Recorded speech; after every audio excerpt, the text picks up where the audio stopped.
Berkata Isa, nah ini dalam surat Maryam 30, sesungguhnya aku ini hamba Allah.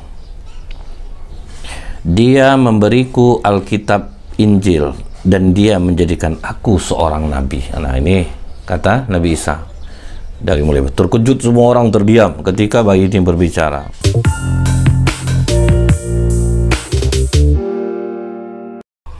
A'udzubillahi minasyaitonirrajim. Bismillahirrahmanirrahim. Assalamualaikum warahmatullahi wabarakatuh.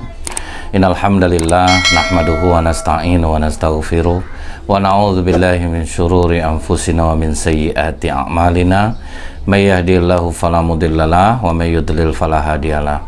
Asyhadu an la ilaha illallah wahdahu la syarikalah wa asyhadu anna Muhammadan abduhu wa rasuluh.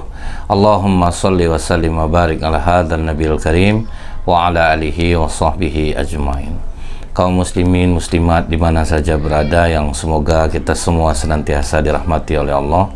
Kembali kita bersyukur kepada Allah dengan mengucapkan alhamdulillahirabbil alamin atas segala rahmat dan nikmat yang telah Allah curahkan kepada kita. Semoga Allah menjadikan kita hamba-hambanya yang bersyukur. Bersolawat kita kepada Rasulullah SAW dengan ucapan Allahumma salli ala Muhammad wa ala alihi washabihi wasallim. Semoga dengan banyak bersolawat kita mendapatkan syafaat di yaumil akhir kelak. Melanjutkan kajian kita tentang kelahiran Nabi Isa alaihissalam. Jadi setelah selesai masa haid Siti Maryam ibunda Nabi Isa alaihissalam, ia keluar dari mihrabnya atau tempat dia beribadah. Dia keluar untuk satu keperluan. Nah, dia agak menjauh sampai ke Baitul Maqdis. Ini mohon maaf ada suara sepeda motor lewat. Mudah-mudahan suara masih terdengar. Jadi pas Siti Maryam ini pergi keluar, kalau dalam riwayat ini disebutkan pergi keluar ke arah timur Masjidil Aqsa. Tiba-tiba hadir di depan Siti Maryam, diutus oleh Allah malaikat Jibril. Malaikat Jibril ini datang kepada Siti Maryam dalam wujud manusia yang sempurna, seperti manusia layaknya. Tentu saja Siti Maryam yang perempuan yang menjaga kesucian dirinya, kehormatan dirinya, dan dia tekun beribadah, kaget ketika melihat sosok laki-laki ada di depannya. Seperti diinformasikan Allah dalam surat Maryam ayat 18. Apa kata Siti Maryam? Sesungguhnya aku berlindung darimu kepada Allah yang Maha Pemurah. Aku berlindung darimu kepada Allah yang Maha Pemurah. Jadi langsung mengatakan bahwa aku minta perlindungan kepada Allah darimu. Kemudian Jibril berkata kepada Siti Maryam, sesungguhnya aku ini adalah utusan Allah untuk memberi seorang anak laki-laki yang suci. Jadi ini rupanya malaikat Jibril dalam surat Maryam 19 ini memberikan kabar kepada Siti Maryam bahwa Allah akan memberimu anak laki-laki yang suci. Nah, tentu saja Siti Maryam kaget. Nah, menjawab di dalam surat Maryam 20, bagaimana mungkin aku akan mendapatkan seorang anak laki-laki sedangkan aku tidak pernah disentuh oleh seorang manusia pun, dan aku bukan orang yang pezina. Jadi tentu kaget ya, tiba-tiba dapat berita bahwa engkau akan mendapatkan anak laki-laki, sementara Siti Maryam tidak punya suami dan aku ini tidak pezina, bukan perempuan nakal. Kemudian kata malaikat Jibril, Allah berfirman bahwa hal itu mudah bagi Allah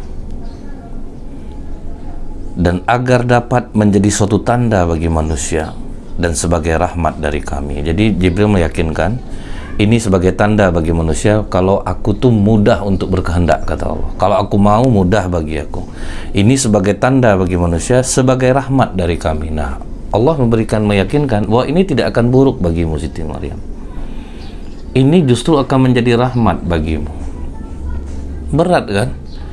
Kalau sempat kita tanpa suami, tahu-tahu dapat anak. Nah, ini fitnahnya besar. Tapi Allah yakinkan ini sebagai tanda dan sebagai rahmat dari kami.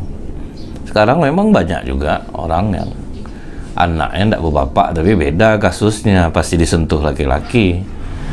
Walaupun ada beberapa waktu dulu yang viral tiba-tiba hamil mendadak, ini sesuatu hal yang tidak mungkin. Tapi nggak tahu juga ya, mungkin aja dokter punya prediksi lain ya. Ada orang mungkin yang bisa tiba-tiba hamil kali ya. Nah, tapi rasanya untuk saat ini tidak. Kasus seperti ini hanya dialami oleh ibunda Nabi Isa alaihissalam, yaitu Siti Maryam. Nah, jadi kaget Siti Maryam ini. Nah, tapi kata malaikat Jibril, ini perkara yang sudah diputuskan oleh Allah. Nah, kalau kita lihat dalam surah At-Tahrim 12, ini sebagai informasi bagi kita betapa sucinya ibunda Maryam ini. Apa kata Allah? A'udzubillahi minasyaitonirrajim. Wa Maryam ibnata Imran allati ahsanat farjaha fanafakhna fihi min ruhina wa saddaqat bi kalimati rabbiha wa kutubihi wa kanat minal qanitin. Dan Maryam putri Imran, orang yang memelihara kehormatannya. Jadi Allah pesankan ini, Siti Maryam orang yang menjaga kehormatannya. Nah, salah satu yang bisa membuat seorang perempuan masuk surga adalah perempuan yang menjaga kehormatan dirinya. Maka kami yang meniupkan ke dalam rahimnya sebagian dari roh ciptaan kami. Jadi Allah katakan kami yang meniupkan roh anak itu ke dalam rahimnya. Dan anak itu membenarkan kalimat Tuhannya dan kitab-kitabnya, dan dia adalah termasuk orang-orang yang taat. Nah, jadi sudah dikasih informasi ini oleh Allah, kita sebagai orang muslim yakin bahwa ibunda Siti Maryam, ibunda dari Nabi Isa alaihissalam ini, bahwa dia adalah perempuan yang menjaga kehormatannya.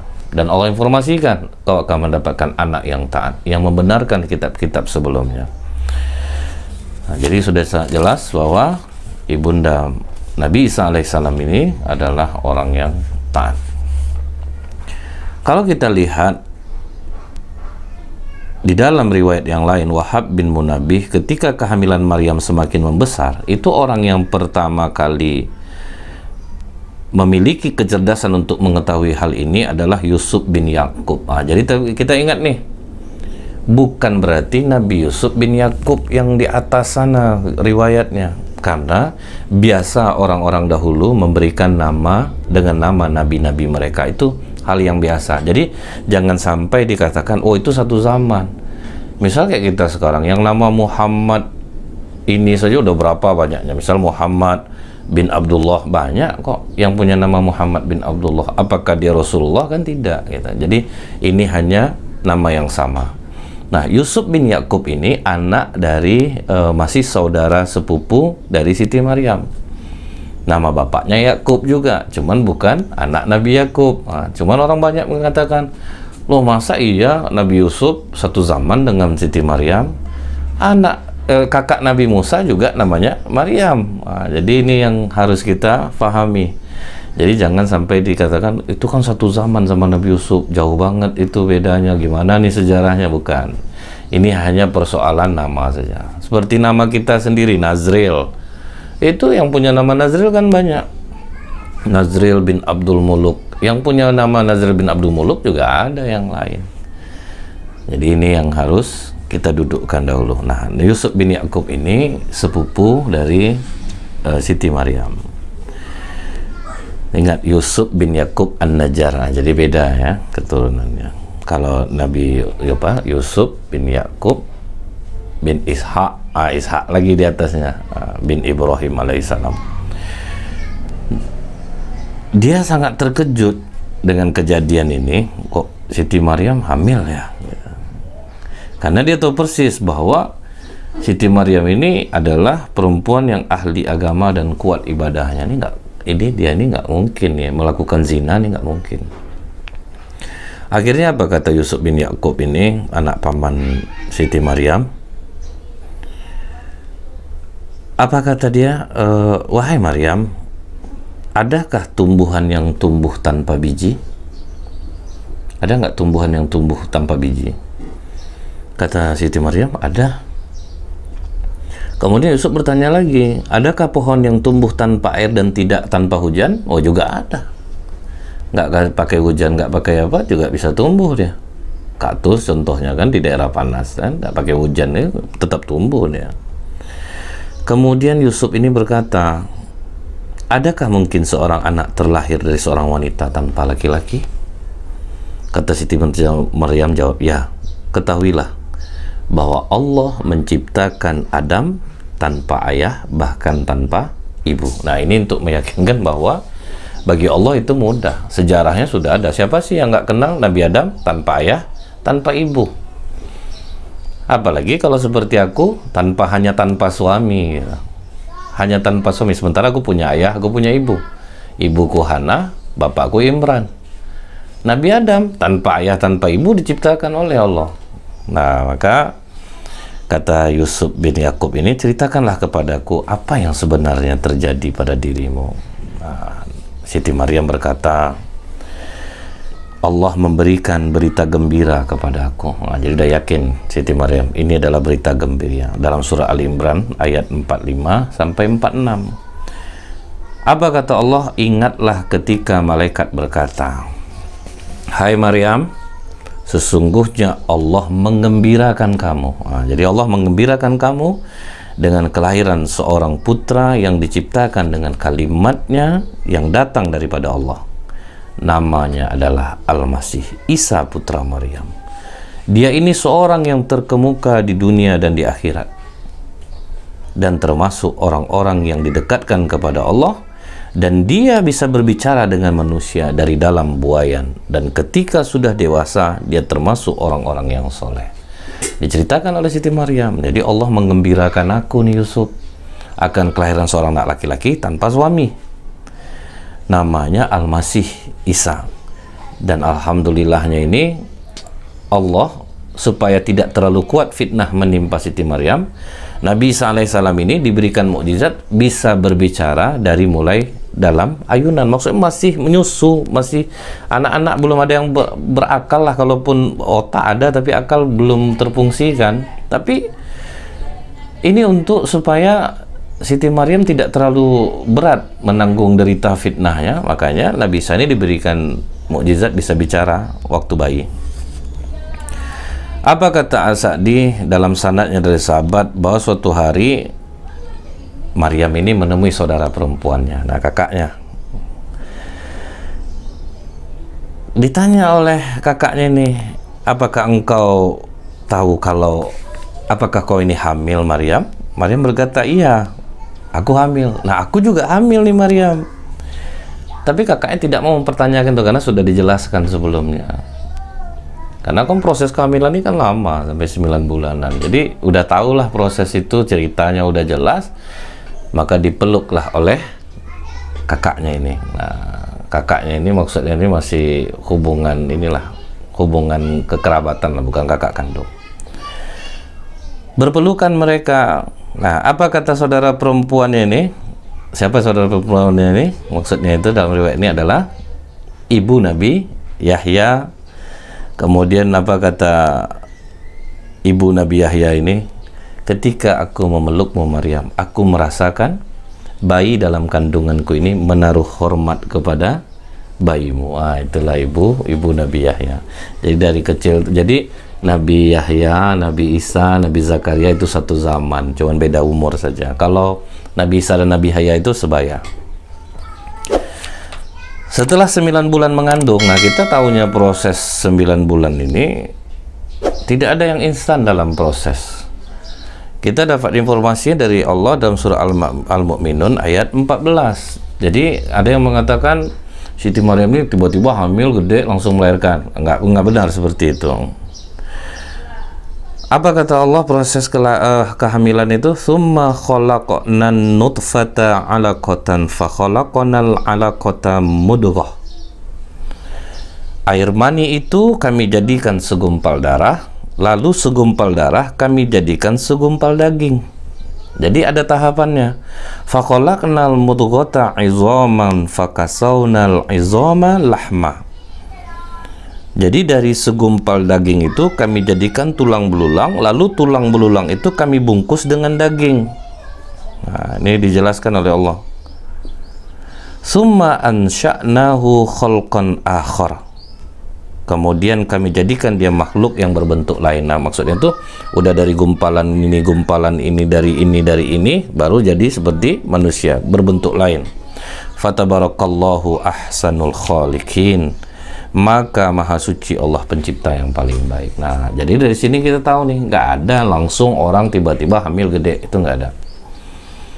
Prosesnya kata Allah dalam surah Al-Mu'minun ini, dari segumpal darah, kemudian dari darah itu menjadi segumpal daging, dari segumpal daging kami bungkus dengan tulang, lalu kami bungkus dengan daging lagi. Nah, ingat, baru dia menjadi makhluk yang berbentuk lain, yaitu manusia.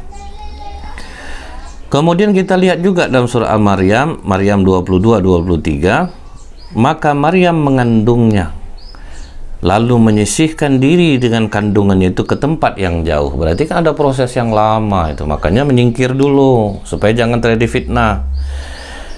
Maka rasa sakit akan melahirkan anak memaksa ia bersandar. Nah, ada proses yang sakit ketika melahirkan. Nah, makanya nih,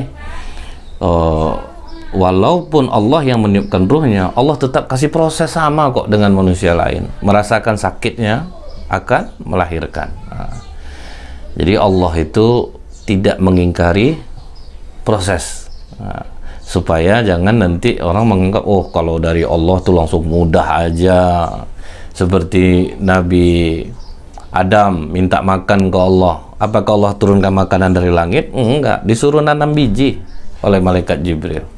Sampai kaget kan Nabi Adam, ini badan aku gede, kenapa dikasih biji-bijian? Kata malaikat Jibril, ya udah kau tanam dulu, kau tunggulah dulu tumbuh dia, sampai dia panen. Jadi tidak ada yang instan. Nah, kemudian menyingkir jauh, rasa sakit akan melahirkan memaksa bersandar ke pangkal pohon kurma. Nah, jadi menyandarlah Siti Maryam ini di dekat pohon kurma, menahan sakit. Sampai dia mengatakan, aduhai, alangkah baiknya aku mati sebelum ini, dan aku menjadi sesuatu yang tidak berarti lagi dilupakan. Saking sakitnya itu gitu. Jadi perlu diketahui bahwa melahirkan itu sangat sakit, sangat sakit. Apalagi ini beda, tidak pernah disentuh laki-laki. Nah, tentu sakitnya lebih berat lagi daripada orang yang memang disentuh oleh laki-laki. Ada yang menguatkan, kemudian ada proses yang memang sudah dijalani ketika malam pengantin. Ini sama sekali tidak ada. Nah, jadi tidak ada yang menguatkan, memang Allah yang menguatkan. Maka terasa sakit, nyandar mau melahirkan itu. Muhammad bin Ishaq berkata bahwa ini fitnahnya tersebar luas di masyarakat Bani Israel. Begitu Siti Maryam mengandung, kan orang udah banyak tahu tuh. Semua orang mengatakan, oh, bahwa tidak mungkin dia ini hamil tanpa laki-laki.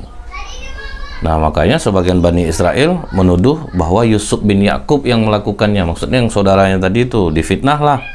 Dia itu pura-pura ibadah sama-sama Maryam, kemudian dihamilinya Maryam. Nah, makanya Siti Maryam itu pergi ke tempat yang jauh. Nah, jadi inilah tuduhan, makanya berat ya, berat keadaannya. Yusuf bin Yakub yang rajin beribadah pun akhirnya difitnah bahwa dialah yang menghamili Siti Maryam. Ini masih heboh nih, pokok udah tersebar kemana-mana.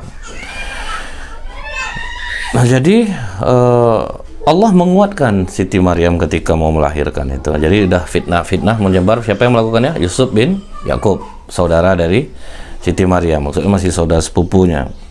Maka Allah menguatkan Siti Maryam, janganlah kamu bersedih hati. Sesungguhnya Tuhanmu telah menjadikan anak sungai di bawahmu. Jadi waktu itu nggak ada anak sungai, sedang menyandar di kurma, kemudian kata Allah, di bawahmu ada sungai. Maka coba tengok ke bawah. Nah, jadi karena ada air sungai, ada kurma, jadi ada untuk minum, ada juga untuk makan. Makanya kata Rasulullah SAW, hendaklah para wanita memberikan makan anaknya dengan kurma basah atau kurma kering. Nah, karena tidak satu pohon pun dalam pandangan Allah yang lebih mulia daripada pohon yang dimakan oleh Siti Maryam bin Imran. Nah, jadi itu, ini dapat lagi kita informasi bahwa sebaiknya ibu-ibu hamil itu rajin mengkonsumsi kurma, mau kurma basah ataupun kurma kering. Nah, dalam surat Maryam 25, dan goyanglah pangkal kurma itu ke arahmu, niscaya pohon itu akan menggugurkan buah yang masak kepadamu. Jadi nggak perlu dipanjat, goyang aja, nanti akan berjatuhanlah pohon kurma itu. Nah, ini mohon maaf nih, anak-anak cukup rame, mudah-mudahan ini tetap terdengar. Kemudian dalam surat Maryam 26, Allah mengatakan, jika kamu melihat seorang manusia, maka katakanlah, sesungguhnya aku telah bernazar berpuasa untuk Tuhan yang Maha Pemurah, maka aku tidak akan berbicara dengan siapapun. Nah, ini disuruh Allah untuk nanti supaya tidak kuat betul fitnahnya. Siapapun yang mencecar kau dengan pertanyaan yang mengatakan kau hamil tanpa laki-laki, pasti Yusuf bin Yakub yang melakukannya. Pokoknya kau diam saja, jangan sampai menjawab. Siti Maryam melakukan itu, dia tidak berbicara, sampai akhirnya Allah katakan bahwa ketika Siti Maryam menggendong anaknya ke tengah Bani Israel, ini dalam surat Maryam 27-28, dibawanya anak itu kepada kaumnya sambil menggendongnya. Ini gosip udah tersebar kemana-mana ini. Hai Maryam, kata orang Bani Israel, kamu ini telah melakukan sesuatu yang amat mungkar. Kau ini saudara perempuan Harun, ayahmu sekali-kali bukanlah seorang yang jahat, dan ibumu sekali-kali bukanlah seorang pezina. Nah, ini ditanyakan orang, loh Harun itu kan abang Nabi Musa. Nah, kembali lagi, Siti Maryam punya abang namanya Harun, yang sama juga namanya dengan abang Nabi Musa. Dikaitkan lagi, ini Maryamnya kan kakak Nabi Musa. Nah, itu beda. Makanya ketika Rasulullah ditanya oleh para sahabat, Abdullah bin Idris memberitahu kami, aku pernah mendengar ayahku menyebut dari Sama, dari Alqamah bin Wail, dari Al-Mughayyirah bin Syu'bah, Rasulullah pernah mengutus aku ke Haran, kemudian ke Najran. Apakah kamu mengetahui bahwa Musa itu keberadaannya jauh sebelum Isa? Tapi kenapa kok ada Harun namanya? Kenapa itu ada Harun namanya? Itu kan abang Nabi Musa. Maka kata Rasulullah, kamu harusnya menjawab kepada mereka bahwa mereka itu biasa memberi nama anak-anak mereka seperti nama nabi-nabi mereka. Nah, inilah dalil yang menguatkan memang bentuknya sama seperti Yusuf bin Yakub, Maryam abangnya Harun, kemudian Harun itu adalah abang Nabi Musa. Nggak biasa kok, nama sama itu biasa. Jadi Siti Maryam punya abang juga namanya Harun. Nah, kemudian disebut, hai saudara perempuan Harun. Wah, hadis ini menunjukkan bahwa Maryam mempunyai abang namanya Harun. Nah, Ibnu Jarir dalam tarikhnya, mereka kenapa membunuh Zakaria? Nah, orang-orang munafik menuduh lagi, aku yakin nih yang memelihara kan Nabi Zakaria. Jadi Nabi Zakaria ini yang telah berzina dengan Siti Maryam. Nah, itulah yang menyebabkan Nabi Zakaria diburu oleh mereka, dan akhirnya Nabi Zakaria terbunuh. Nah, ini sebab fitnah ini, Nabi Zakaria terbunuh, Yusuf bin Yakub tertuduh. Sampai akhirnya bayi itu sendiri yang berbicara. Nah, kalau udah kondisi sudah memburuk seperti ini, Allah memberikan informasi kepada kita dalam surat Maryam 30-33. Bayi yang digendong tadi akhirnya menjawab. Dalam keadaan digendong, sangat masih bayi lagi. Apa penjelasannya? Berkata Isa, nah ini dalam surat Maryam 30, sesungguhnya aku ini hamba Allah, Dia memberiku Alkitab Injil, dan Dia menjadikan aku seorang nabi. Nah, ini kata Nabi Isa. Dari mulai terkejut semua orang terdiam ketika bayi ini berbicara. Dia menjadikan aku seorang yang diberkati di mana saja aku berada. Nah, Allah memberkahiku di mana saja aku berada. Dan Dia memerintahkan kepadaku untuk menunaikan sholat. Nah, jadi tetap nih sholat. Kemudian menunaikan zakat selama aku hidup. Nah, ini ingat nih ya. Jadi para nabi itu juga dianjurkan sholat. Nah, ini nggak mungkin keluar dari mulut seorang bayi. Berarti ini memang inilah kebenaran yang diberikan Allah, berita gembira kepada Siti Maryam untuk membersihkan namanya. Dan berbakti kepada ibuku. Nah, ini perintah. Aku harus berbakti kepada ibuku, dan Dia tidak menjadikan aku seorang yang sombong lagi celaka. Nah, inilah sifat-sifat yang harus kita miliki. Sholat, zakat, kemudian berbakti kepada orang tua, dan jangan sombong. Jangan tinggi hati. Dan kesejahteraan semoga dilimpahkan kepadaku pada hari aku dilahirkan, pada hari aku meninggal, pada hari aku dibangkitkan. Nah, disitulah kaget orang Bani Israel. Berarti ini benar, ini memang Allah yang meniupkan, karena nggak mungkin anak sekecil ini bicara. Nah, jadi kemudian Allah perjelas dalam surah Ali Imran 58:63. Demikianlah Nabi Isa, kami membacakan kepadamu Muhammad sebagian dari bukti-bukti dan membaca Al-Quran yang penuh hikmah. Sesungguhnya permisalan penciptaan Isa di sisi Allah seperti penciptaan Adam. Allah menciptakan Adam dari tanah, kemudian Allah berfirman kepadanya, kun, jadilah, maka jadilah dia. Jadi lihat, mudah kok bagi Allah. Jadi kalau orang bilang, wah Isa aneh itu, nah, Nabi Adam lebih aneh lagi.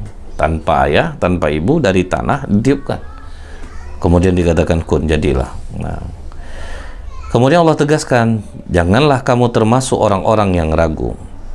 Siapa yang membantahmu tentang kisah Isa sesudah datang ilmu yang meyakinkan kamu, maka katakanlah kepadanya, panggil anak-anak kami, panggil anak-anak kamu, panggil istri-istri kami, panggil istri-istri kamu. Kita minta supaya laknat Allah menimpakan kepada kita. Mari kita bermubahalah kepada Allah, dan kita supaya minta laknat Allah supaya ditimpakan kepada orang yang dusta. Jadi kata Allah, kalau ada yang meragukan cerita ini, panggil anak-anak kamu, panggil anak-anak dia, panggil istri-istri kamu, panggil istri-istri dia. Kemudian sama-sama bermohon kepada Allah. Siapa di antara kami yang berdusta, laknat Allah ditimpakan kepadanya. Jadi siapa yang mau menantang? Silahkan. Kalau ada yang menantang, kata Allah dalam surah Ali Imran ini, mengatakan bahwa aku mengambil anak, Isa itu adalah anakku, maka kata Allah, mubahalah. Tantang mereka untuk mubahalah. Siapa yang ngomong itu? Sama-sama.